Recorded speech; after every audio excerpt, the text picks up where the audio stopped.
கதைப்பம் நிகழ்ச்சி வியூவர்ஸ் அனைவருக்கும் என்னோட வணக்கங்கள். இன்னைக்கு நம்ம வந்து பேங்க்ல எப்படி ஈஸியா பர்சனல் லோன் வாங்குறது, அப்புறமாட்டி வாங்கின லோன் எப்படி நம்ம மெயின்டைன் பண்றது, அதை பத்தி தான் நீங்க பேச போறோம். நீங்க ஒருவேளை கவர்மெண்ட் செக்டார் இல்ல கார்ப்பரேட் கம்பெனிஸ்ல இருந்தீங்கன்னா உங்களுக்கு ஈஸியாவே லோன் கொடுத்துருவாங்க. ஸோ அது இல்லாம அதை தவிர்த்து இப்போ தனியாக வெளியில் ஒர்க் பண்ணுறாங்க இல்லையா, சின்ன சின்ன ஒர்க்கர்ஸு, அப்புறம் சின்ன சின்ன கம்பெனிஸில் கையில் சேலரி வாங்குறதுக்கு மட்டும்தான் இந்த வீடியோ நம்ம இன்னைக்கு போட போகிறோம். ஒருவேளை நீங்கள் கையில் சேலரி வாங்குறீங்க அப்படின்னா, நீங்கள் லோன் ப்ரிப்பேர் பிளான் பண்ணுறீங்கன்னா, நீங்கள் எவ்வளோ சேலரி வாங்குறீங்க அதுலேருந்து 70% தான் ரீபே பண்ணுற மாதிரி பேங்க் சைடில் கால்குலேட் பண்ணுவாங்க. ஸோ நீங்கள் என்ன சேலரி வாங்குறத ஃபஸ்ட்டு நீங்கள் பிளான் பண்ணுங்கள். அதுக்கடுத்து வந்து உங்களோட சிபில் ஸ்கோர். இப்போ எல்லாருமே வந்து சிபில் ஸ்கோர் அப்படின்னா என்னென்னு டவுட்டில் இருக்காங்க. ஒன்று, நீங்கள் பேன் கார்டு இருக்கு இல்லையா, உங்கள் பேன் கார்டை வந்து கால்குலேட் பண்ணுவாங்க. நீங்கள் வந்து கரெக்டாக வந்து ரீபே பண்ணுறீங்களா, கரெக்டாக வந்து உங்கள் அக்கௌண்ட் மெயின்டைன் ஆகுதா, அதை பேஸ் பண்ணுறா சிபில் ஸ்கோர் கனெக்ட் பண்ணுறாங்க. 700க்கு மேலே இருந்துச்சுன்னா நீங்கள் கண்டிப்பாகவே எலிஜிபிளாக இருப்பீங்க. பிலோ 700 இருந்துச்சுன்னா நீங்கள் வந்து அதை எலிஜிபிள் பண்ணுறதுக்கு நீங்கள் அதுக்கு முயற்சி பண்ணணும். உங்களோட பேங்க் அக்கௌண்ட்ஸு மிச்சம் எல்லா டீட்டெயில்ஸ்லேயும் உங்கள் பேன் கார்டு நீங்கள் அட்டாச் பண்ணுங்கள். அடுத்து வந்து நீங்கள் சேலரி வந்து கையில் தான் வாங்குறீங்கன்னா பேங்க்கில் வந்து அதை அக்செப்ட் பண்ணிக்க மாட்டாங்க. ஸோ நீங்கள் என்ன பண்ணணும், ஒரு 3 மாதத்துக்கு நீங்கள் என்ன சேலரி வாங்குறீங்களோ அதை உங்களோட பேங்க் அக்கௌண்ட்டில் கிரெடிட் பண்ணுறதுக்கு ட்ரை பண்ணணும். சப்போஸ் அந்த கம்பெனியில் பண்ண மாட்டாங்க அப்படின்னா நீங்கள் வந்து வேறு ஏதாவது சோர்ஸ் ட்ரை பண்ணணும். ஃபார் எக்ஸாம்பிள் வந்து அந்த பர்டிகுலர் அமௌண்ட் வந்து அந்த டேட்டில் பர்டிகுலர் டேட்டில் வேறு இது மூலமாக நீங்கள் வந்து கிரெடிட் பண்ணுற மாதிரி ஒரு கால்குலேஷன் காட்டணும். ஏன்னா பேங்க் சைடில் நீங்கள் 1 லட்ச ரூபா சேலரி வாங்கியிருந்தாலும் கையில் வாங்கியிருந்தாலும் அதை கணக்கில் எடுத்துக்க மாட்டாங்க. நீங்கள் வந்து அந்த அமௌண்ட்டை வந்து உங்கள் அக்கௌண்ட்டில் வந்து 10,000 rupees காமிச்சாலும் அதை அக்கௌண்ட்டில் எடுத்துக்குவாங்க. நீங்கள் இதை ஃபாலோ பண்ணணும். அதுக்கடுத்து வந்து பார்த்தீங்கன்னா பேங்க் சைடில் என்ன அக்செப்ட் பண்ணுறாங்கன்னா, நீங்கள் வந்து பே ஸ்லிப் காமிச்சிங்கன்னா அவங்க அக்செப்ட் பண்ணிக்குவாங்க.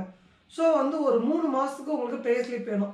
சப்போஸ் உங்கள்கிட்ட பே ஸ்லிப் இல்லை, உங்கள் கம்பெனியில் தரமாட்டாங்கன்னா நீங்கள் என்ன பண்ணுங்கள், ஒரு சின்னதாக ஒரு ஃபார்மேட் ரெடி பண்ணுங்கள்.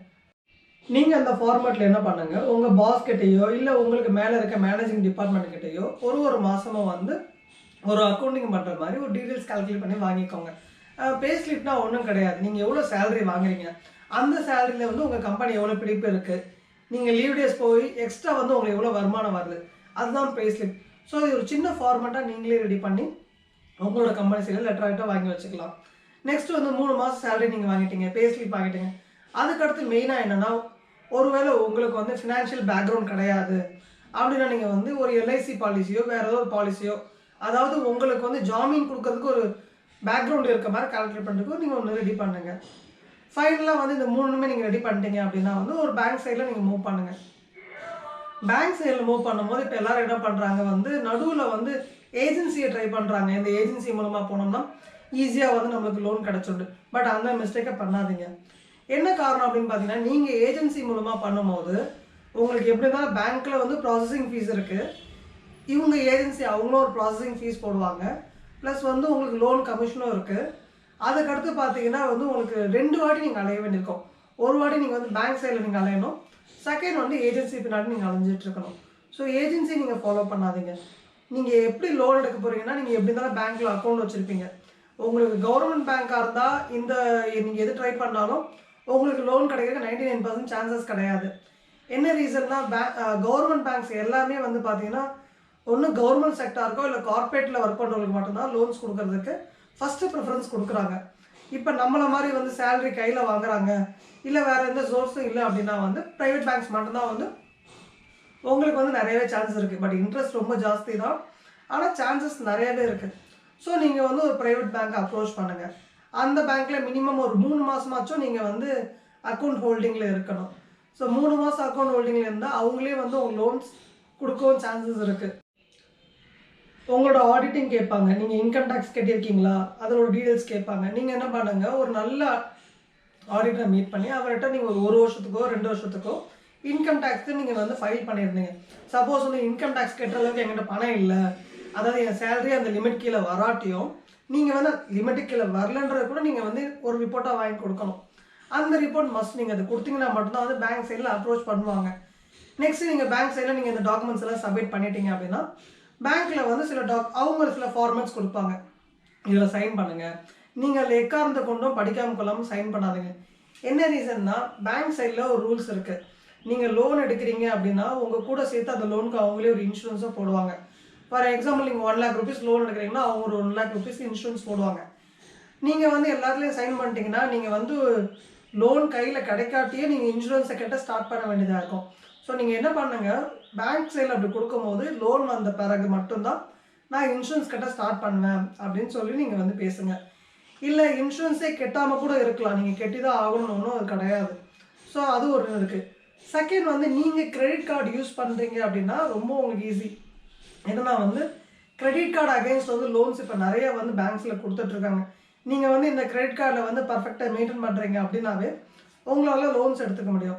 சரி ஓகே, லோன்ஸில் வந்து நீங்கள் வந்து ஒன்ஸ் எடுத்திருந்தீங்க எப்படி ரீபே பண்ணணும்னா, நீங்கள் வந்து 5th டேட்டில் வந்து உங்களுக்கு வந்து கிரெடிட் அவங்களுக்கு நீங்கள் டெபிட் பண்ணணும் அப்படின்னு இருந்துச்சுன்னா நீங்கள் 4th வந்து உங்கள் அக்கௌண்ட்டில் வந்து அமௌண்ட்டை மெயின்டைன் பண்ணணும்.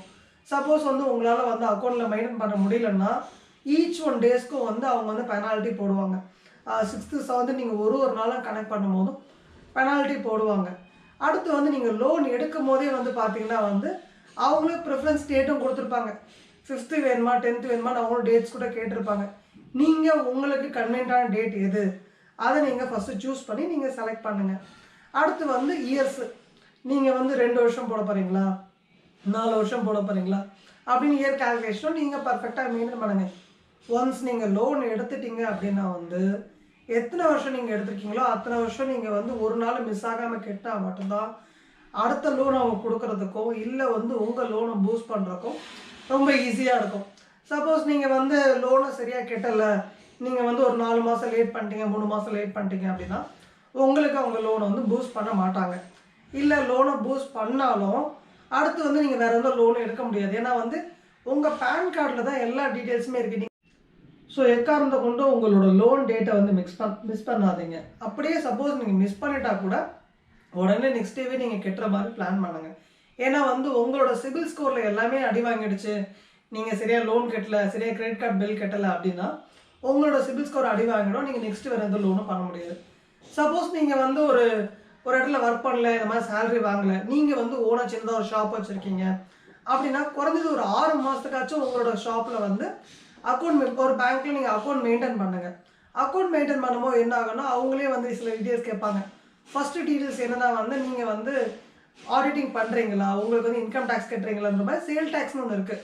சின்ன சின்ன ஸ்டோர்ஸில் சேல் டேக்ஸ் கட்டுவாங்க. ஸோ மினிமம் 2 இயர்ஸ் அவங்க கேட்பாங்க. ஸோ நீங்கள் வந்து லோன் எடுக்கிறீங்க, உங்களோட கம்பெனி மூலமாக நீங்கள் லோன் எடுக்கிறீங்கன்னா மினிமம் ஒரு 2 இயர்ஸ் ஆச்சு நீங்கள் வந்து இன்கம் டேக்ஸோ இல்லை வந்து சேல் டேக்ஸோ உங்களுக்கு என்ன எலிஜிபிளாக கொடுத்துருக்காங்களோ அதை கட்டி அதோட டீட்டெயில்ஸ் கொண்டு வாங்க. எப்படி பர்சனலாக வந்து இண்டிவிஜுவல் பர்சனுக்கு பேன் கார்டு இருக்கோ அதே மாதிரி தான் ஒரு ஸ்டோருக்கும் வந்து பேன் கார்டு இருக்க வேண்டிய சுச்சுவேஷன் இருக்கும். நீங்கள் அந்த பேன் கார்டு எடுத்து அது மூலமாக உங்கள் ஆடிட்டிங் ஒர்க்ஸ்லாம் பண்ணுங்கள். ஸோ இது மூலமாக நீங்கள் சிபில் ஸ்கோர் காமிச்சாலும் பேங்க்ஸில் வந்து உங்களுக்கு வந்து லோன் கொடுக்க நிறையவே சான்ஸ் இருக்குது. சரி ஓகே, பெரிய பெரிய லோன் வேண்டாம், சின்ன சைஸ் லோன் அப்படின்னு நீங்கள் திங்க் பண்ணிங்கன்னா, சின்ன சைஸ் லோன்னா என்ன, மினிமம் வந்து ஒரு 50,000 ரூபாய்க்குள்ளே அப்படின்னு நீங்கள் திங்க் பண்ணிங்கன்னா நீங்கள் வந்து உங்களோட பக்கத்தில் இருக்க போஸ்ட் ஆஃபீஸில் இருக்குது பார்த்தீங்களா, அதுலேயும் நீங்கள் அக்கௌண்ட் மெயின்டைன் பண்ணலாம். அதுலேயே வந்து பார்த்தீங்கன்னா உங்களுக்கு ஒரு டிமாண்டில் நீங்கள் போட்டு வச்சுருக்கலாம். அதையும் நீங்கள் வந்து ப்ரூஃபாக காட்டலாம். என்கிட்ட வந்து இவ்வளோ வந்து ஸ்டேட்மெண்ட்ஸ் நீங்கள் காமிச்சிங்கனாலும் உங்களுக்கு லோன்ஸ் நிறையா பேங்க்ஸில் கொடுக்க சான்ஸ் இருக்குது. பட் எல்லாத்துலேயும் ரொம்ப முக்கியம் வந்து உங்களோட சிபில் ஸ்கோர் தான். ஒன் சிபில் ஸ்கோர் நீங்கள் சரியாக இது பண்ணலை அப்படின்னாலும் உங்களோட லோன் எலிஜிபிளாக இருக்காது. ஸோ சின்னதாக ஸ்டோர்ஸ் வச்சு ரன் பண்ணுறவங்க வந்து இந்த மாதிரி பேங்க்கை ஈஸியாகவே அப்ரோச் பண்ணி லோன்ஸ் வாங்கலாம். ஆனால் நீங்கள் கண்டிப்பாக 2 இயர்ஸ் ஆகுது நீங்கள் வந்து சேல்ஸ் டேக்ஸோ இல்லை இன்கம் டேக்ஸோ நீங்கள் கெட்டி தான் இருக்கணும். கெட்டி நீங்கள் ஒரு கணக்கு காமிச்சிட்டாவே ஆட்டோமேட்டிக்காக உங்களுக்கு லோன் வாங்க நிறையவே சான்ஸ் இருக்குது. ஆனால் எல்லாத்தோட மெயின் என்னென்னா நீங்கள் வந்து ஒரு பர்ஃபெக்டான வந்து ஒரு டாக்குமெண்ட்ஸாக நீங்கள் காமிச்சு ஆகணும். உங்கள் கம்பெனியில் எவ்வளோ பிஸ்னஸ் ஆகுது ரன் பண்ணுறத ஒரு பர்ஃபெக்டாக ஒரு ஆடிட்டர் வச்சு மூவ் பண்ணி காமிச்சா மட்டுமே இது எல்லாத்துக்குமே எலிஜிபிள். நெக்ஸ்ட்டு வந்து இப்போ கவர்மெண்ட்லேயே வந்து சின்ன சின்ன வியாபாரிகளுக்குன்னு லோன் தரவும் ஆரம்பிக்கிறாங்க. அந்த லோன்ஸே நீங்கள் வந்து மூவ் பண்ணி ட்ரை பண்ணி வாங்கியிருக்கு. பட் எக்காரணத்தை கொண்டும் நீங்கள் வந்து ஏஜென்சி மூலமாகவோ இல்லை வெளிப்பட்டு யாராச்சும் உங்களுக்கு லோன் வாங்கி தரான்னு சொல்கிறாங்களோ அவங்க மூலமாக நீங்கள் லோன் ட்ரை பண்ணாதீங்க. ஏன்னா உங்களுக்கே நிறைய சான்ஸ் இருக்குது. இன்னும் டவுட்ஸ் ஏதாச்சும் இருந்தால் கூட நீங்கள் எங்களுக்கு கமெண்ட்ஸ் பாக்ஸில் போடுங்க. நாங்கள் வந்து உங்களுக்கு வந்து ஆன்சர் பண்ண ரெடியாக இருக்கோம். நன்றி.